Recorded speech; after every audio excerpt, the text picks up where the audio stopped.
Welcome back to Man vs. Meeple, the show where we talk about all things board game related.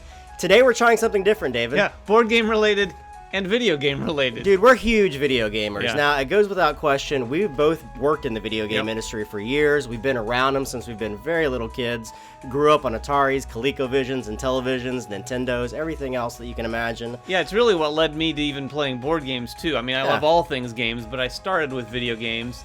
And Super Dungeon Tactics is what we're talking about today, and this thing is sort of the best of both worlds. Yeah. It's very similar, obviously, to Super Dungeon Explorer, but it also harkens back to things like Final Fantasy Tactics. Yeah. A lot of those old Japanese RPGs. Some of my favorite games. So this is a kind of a mashup between Super Dungeon Explorer and a tactics game in a video game format.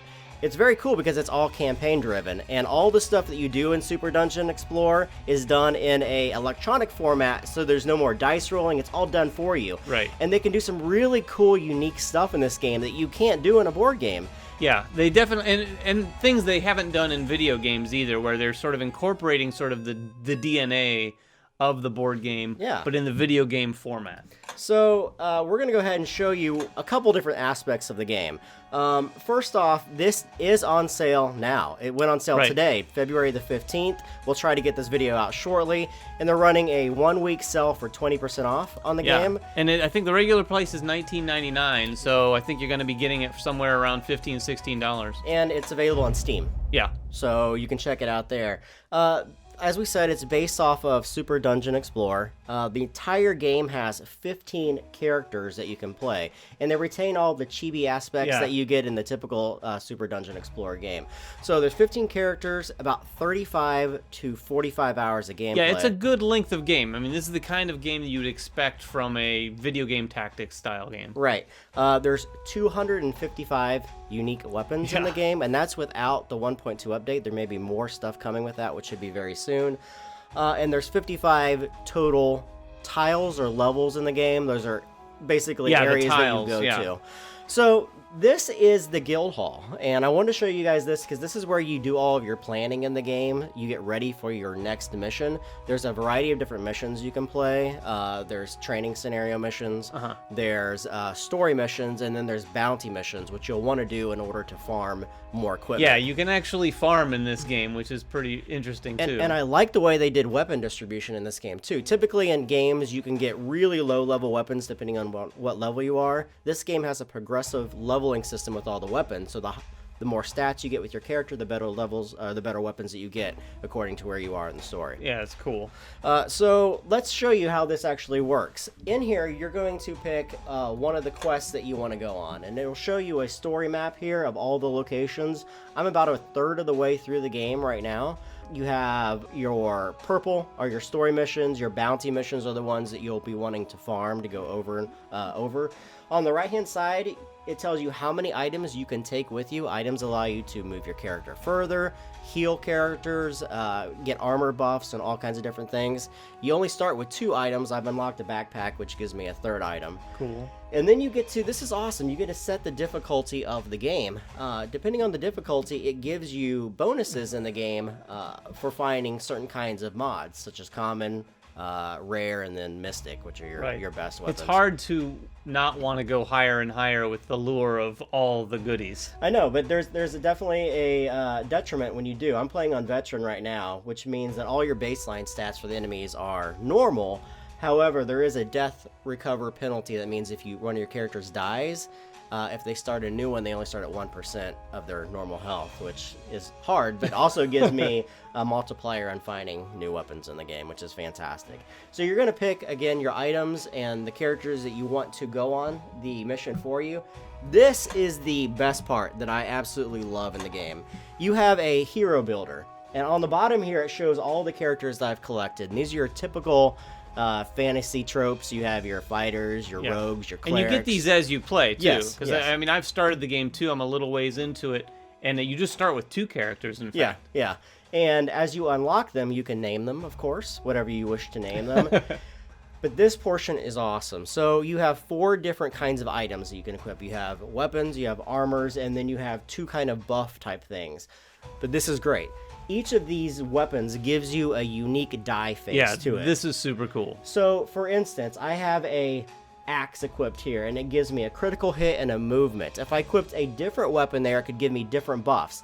This creates a new die for you in the bottom left-hand corner, which is awesome. So you could have a 4-sided die, you could have a 12-sided die, you could have a 10-sided die, and that all will change, and that's important because when you actually are playing the game, what you're rolling will depend upon how you allocate those types of resources. And we'll get this in a second, too. The dice in this game, too, are dice that you're not rolling when in combat. Yeah. You're rolling them at the beginning of the combat phase, and we'll get into that in a second. It's very cool because it's not really a dice chucker. No, not at all. In the sense of the term. Also, when you equip weapons on the bottom left-hand side, it shows your character and it shows what arc of attack they have on what you're using. So it'll change with what kind of weapons that you have attached to those particular characters. Yeah, this is an example of one of those great things that video games can do a little bit better in some cases than board games. It consolidates a lot of the information. You're not having to sort through book after book and things like that. So, in a contrast, you're looking over here at the fighter. He has a 10-sided die because he has 10 icons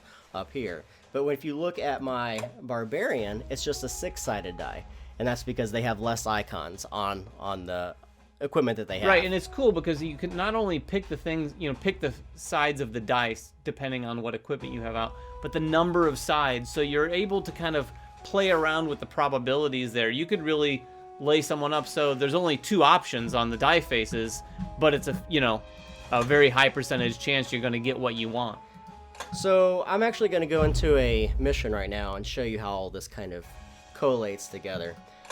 So this is called Bump in the Night. This is probably a little over a third of the way through. And it's an interior mission, right? And yes. there's a lot of different environments. A lot of the early ones are exterior, but it's a really, as you can see, an extraordinarily well done game. This thing is put together really well. The map, super smooth, all the same, all the functionality that you'd be looking for in a game. So every story mission is going to start the same. You're going to pick a starting tile, and there's an outline of where your characters can start. It'll tell you how many characters you can bring into the mission, so prior to starting the mission, you can take whichever characters you want to level up at that time. You're going to place them in there, and on the right-hand side and the upper right-hand side, it'll tell you what you need to do in order to finish this mission. Now, this is great. Once you have selected your characters and where they want to go, you just hit ready. This is really, really cool. So all the dice that I have brought into this scenario get rolled. There are 4 silver dice because there's 4 characters that I'm using. And then there are 3 black die. The black die will change depending upon how many high-level enemies that you have in the game. So not the normal mobs, but there are high-level enemies, and those each come with a die as well. Yes. The cool thing here is their die aren't just their die, and your die aren't just yours. Right. They're all rolled together, and then it's based on the initiative down here, right? Right. So the initiative on the bottom works, and it's random every single round. So you're going to be rolling these dice at the start of every round.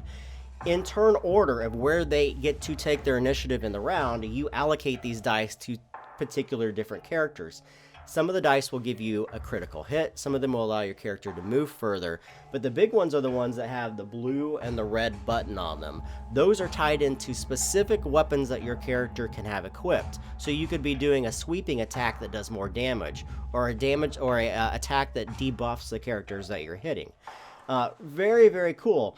So some of the times you're going to be getting allocations from dice when enemies go before you with the skulls on them, and those are typically bad things that could happen to you, debuffing your character or removing critical damage from hitting at particular times. So you're going to play through the scenario. As normal, you're going to pick the character. I'm going to go ahead and auto-assign these dice. It'll pick where these dice go onto my character, so it'll show in the upper right-hand portion of their portrait which dice that they get. Sometimes the skulls don't do anything. If we're looking at my barbarian here that I've called Blood Rage, a skull die does nothing because the weapon that she has equipped doesn't need a skull dice and doesn't do anything bad to her. All the characters have inherent move. Some of them move quicker and further than others, and you just simply pick the character, you drag it to where you want to move it, and she has a lancing attack, which means it'll go through stuff, and you just hit OK, and then you do the attack. What's cool about this game is that there's no randomness to it, right? Right, the dice don't play a role in the damage that you're doing. No, each of the characters that you're fighting against has their own built-in hit points and their own built-in armor. and they could have some shields on them from the dice allocations, but once you take their armor down, all of your other damage is going to go through depending upon the weapon that you're using. Right, and that's also what I love, back to the dice again, is because depending on what situation you're in, say you're midway through one of the scenarios, and you have one guy who normally does 1 damage, right, and you really need to do 2 damage to the guy you're next to.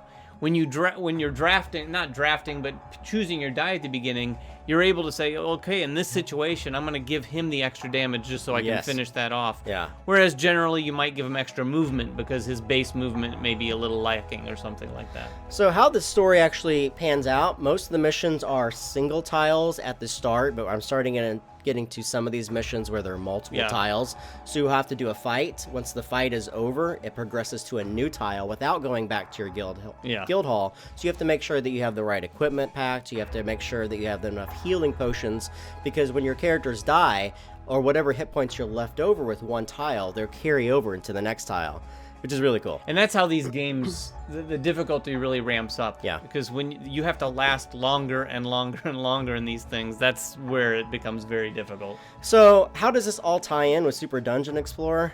Super Dungeon Tactics has their own little miniature in here that they created. Right. In fact, starting in this game, they created the Iron Golem, which first, I believe, appears in Super Dungeon Tactics. I don't know, we haven't seen it yet, but we think it was created for the game.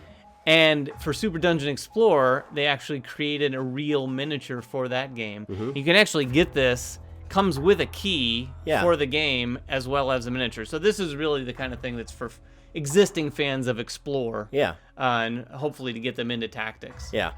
Also, we've been given information that the game should be available Q3 for Xbox. Xbox One and PS4, I'm guessing. Which we play all these games on. That's where I will play most of it. I've tried it on Steam, but I will likely play it mostly on PS4 or Xbox. We both like the game. I really like the game. I love tactics games. I grew up with these style of games. I highly suggest it. Oh yeah, it's a lot of fun. It's really well done. I wouldn't have honestly, I wouldn't have expected it to be executed as well as it has been. This is just as fun, if not more so in some respects, than a lot of the old Japanese RPGs that we played, the tactics ones. And the die aspect is really, really unique. I haven't seen any game that's used this type of manipulation of dice and how it kind of mixes the board game genre with the video game genre. Very cool game. Go check it out. Make sure you guys support us on YouTube, like us on Facebook, and everything else that we do here at Man vs. Meeple. Yeah, and let us know if you'd like to see us cover more things like this. We're trying to bring you what you'd like to see, whether it be board games or board game related. Yeah, absolutely. Thanks a lot, guys. We'll catch you guys next time. Bye-bye.